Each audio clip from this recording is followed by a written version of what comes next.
জীবনে সবাই সফল হতে চায়, কিন্তু ব্যর্থতাকে কেউ মেনে নিতে চায় না। কিন্তু বন্ধু, তুমি মনে রেখো, জীবনের সব ক্ষেত্রেই যে তুমি সফল হবে এমনটা ভাবা তোমার বোকামি হবে।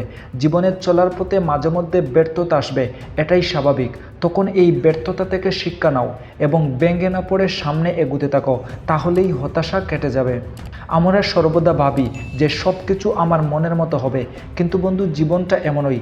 এখানে সব কিছু তোমার ইচ্ছে মতো হবে না। যা হচ্ছে তা মেনে নাও এবং যা চলে গেছে তা নিয়ে হতাশ হওয়ার দরকার নেই। হতাশাকে জয় করো এবং সফলতাকে তোমার করে নাও। ব্যর্থতাই হলো সফলতার প্রথম ধাপ। জীবনে তুমি যতবারই ব্যর্থ হও না কেন, মনে রেখো তুমি সফলতার দিকে ততটাই আগাচ্ছ। টমাস এডিসন 1000 বারের বেশি ব্যর্থ হয়েছিলেন, 1001তম বারে তিনি হয়তো সফল হয়েছিলেন।